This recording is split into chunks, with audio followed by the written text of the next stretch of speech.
Somos de la Universidad Laica del Faro de Manabí, el plan universitario. Nuestro tema es el sistema renal. Está presentado por Maricruz Vera, Giancarlos Lino, Claudia Bravo y Yael García. Sistema renal, ubicación abdominal. En el ser humano los riñones se sitúan a cada lado de la columna vertebral, en la zona lumbar, y están rodeados de tejido graso. La cápsula adiposa renal y la fascia perirrenal tienen forma de habichuela o frijol y presentan un borde externo convexo y un borde interno cóncavo, un polo superior y un polo inferior. Sus dimensiones son de 12 centímetros de longitud, 6 centímetros de ancho y 3 centímetros de grosor. Su peso es de 170 gramos. Las regiones anatómicas tiene dos caras, dos bordes y dos polos. Tiene una cara anterior y una cara posterior. Un borde externo, un borde interno, un polo superior y un polo inferior. En la cara anterior tenemos el riñón derecho, que limita con el hígado, duodeno, intestino. En el riñón izquierdo, el estómago, vaso y páncreas. En la cara posterior tenemos la pared lumbar. Borde externo, convexo, borde interno, tenemos el hilio renal, el cóncavo. Los polos, superior, glándula suprarrenal. La cápsula renal es la que recubre los riñones y el hilio renal es donde se insertan las venas y arterias. Funciones del riñón: control de la volemia, control de la concentración de electrolitos, control de la osmolaridad plasmática, formación de la orina, control del equilibrio ácido-base, función endocrino, eritropoyetina, control de presión arterial sistemática. En el aspecto del riñón, en corte sagital tenemos una corteza, que es una sustancia amarillenta sembrada de pequeños puntos. Se encuentra por corpúsculos renales, túbulo contorneado y proximales. En la médula es rojiza y contiene pirámides de Malpighi. En el seno renal, cavidad profunda rectangular y aplanada, situado entre el parénquima y el ilio, contenido en ramificaciones de los vasos, cálices, porciones de la pelvis y grasa.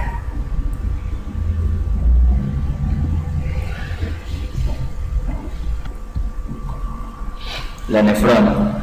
La nefrona es la unidad anátomo-funcional del riñón. Existe 1 millón por cada riñón. Los segmentos de la nefrona tenemos lo que es el corpúsculo renal y en él encontramos lo que es el glomérulo y la cápsula de Bowman.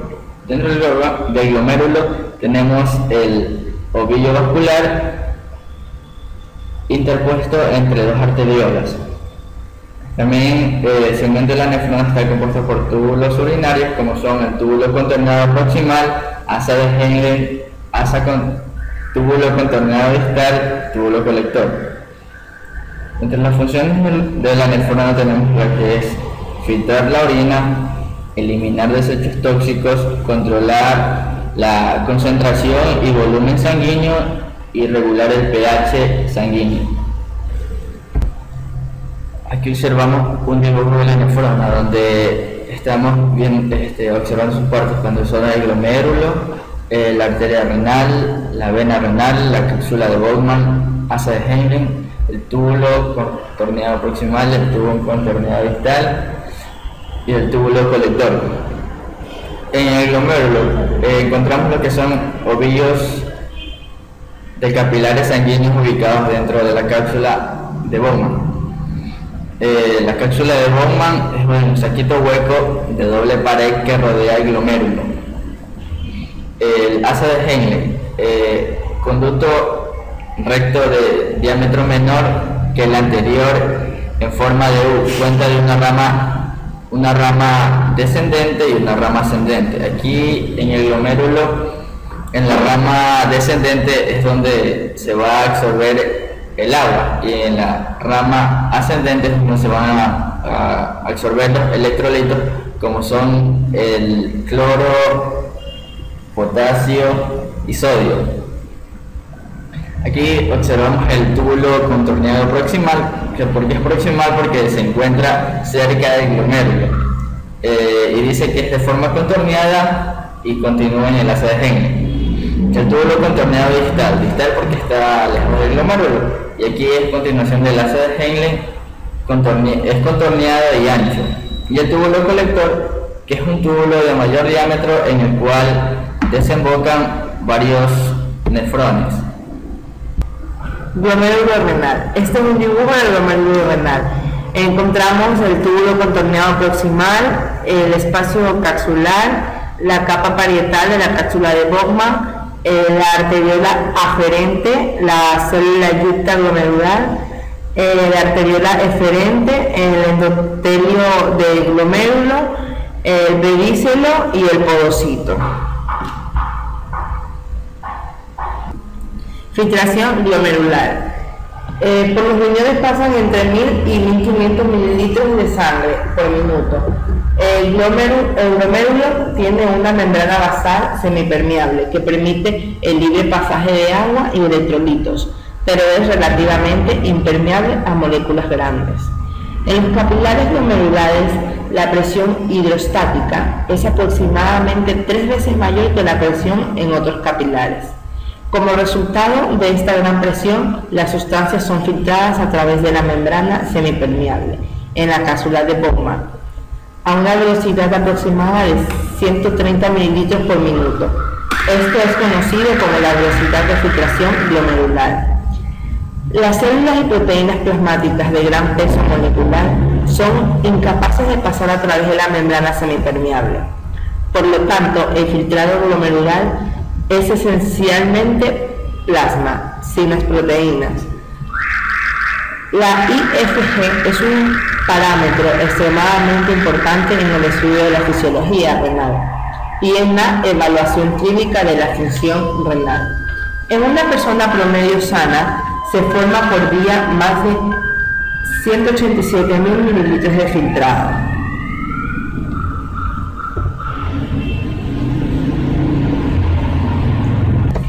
El asa de Henle. El asa de Henle presenta una configuración muy similar a una horquilla. Se halla formada una rama delgada descendente, de una rama delgada ascendente y de una rama gruesa ascendente. Fisiológicamente, el asa de Henle reabsorbe aproximadamente un 25% del sodio y cloro filtrados y alrededor de un 15% de agua que ha sido filtrada. El líquido que llega al asa de Henle es isotónico, con el plasma tiene una osmolaridad de 285. El que sale forzosamente será hipotónico, de 150 milímetros de osmolaridad. El túbulo colector. La HAD o la hormona antidiurética controla la permeabilidad del agua del túbulo colector a lo largo de su longitud. En la presencia de la hormona, el fluido tubular hipotónico entra al túbulo perdiendo agua. El sodio y cloruro son absorbidos por el túbulo colector, con el transporte de sodio estimulado por la aldosterona. El potasio, hidrógeno y amonio son también absorbidos por el túbulo colector. Cuando la hormona antidiurética está presente, la velocidad de reabsorción de agua excede la velocidad de reabsorción de soluto y la concentración de sodio y cloruro aumenta en la presunta orina. En el asa de Henle descendente se absorbe el agua y en la asa de Henle ascendente los electrolitos, como sodio, potasio y cloro. La formación de la orina. La orina se forma en los glomérulos y túbulos renales y es conducida a la pelvis renal por los túbulos colectores. Los glomérulos funcionan como simples filtros a través de los que pasa el agua, las sales y los productos de desechos de la sangre hacia los espacios de la cápsula de Bowman y desde allí hacia los túbulos renales. La mayor parte del agua y de las sales son reabsorbidas desde los túbulos y el resto es excretado como orina. Los túbulos renales también eliminan otras sales y productos de desechos que pasan desde la sangre a la orina.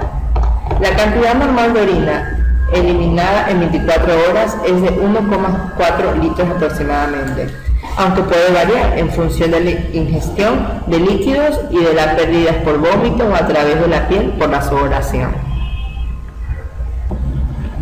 También tenemos el transporte de la orina. Esta empieza desde el riñón hasta la vejiga a través de los uréteres. La orina que fluye desde los conductos colectores hacia los cálices renales distiende estas estructuras, desencadenando contracciones peristálticas que se propagan por la pelvis renal en sentido descendente a lo largo de todo el uréter, forzando a la orina a discurrir desde la pelvis renal a la vejiga, llenando de la vejiga y tono de la pared vesical. Cambios de la presión intravesical que suceden a medida de que la vejiga se va llenando de orina. Cuando la vejiga está vacía, la presión intravesical es de 0, pero cuando existe en su interior es de 30 a 50 mililitros. La presión se eleva a 5 o 10 centímetros de agua. La orina adicional solo causa un ligero aumento de presión a partir de los 300 a 400 mililitros. La llegada de nuevas cantidades de orina produce un rápido incremento de presión. También tenemos la micción, que micción es el aspecto de eliminar la orina hacia el exterior por medio de la uretra. Cuando la vejiga ha llenado su capacidad, sobreviene el deseo de orinar, entonces se contrae y expulsa su contenido. Pero esto no es tan simple, porque por debajo de la vejiga y alrededor de la porción inicial de la uretra hay un anillo muscular que la rodea. Es el esfínter estriado de la uretra. Además, alrededor del orificio uretral hay otro anillo que le circunscribe, que es el esfínter liso de la uretra. Por consiguiente, para que salga la orina es necesario que se relajen dichos músculos, es decir, que se abran. La apertura de esfínter estriado depende de la voluntad del sujeto, que lo abre en el momento que desea orinar. El esfínter liso se abre espontáneamente. Síndrome nefrítico.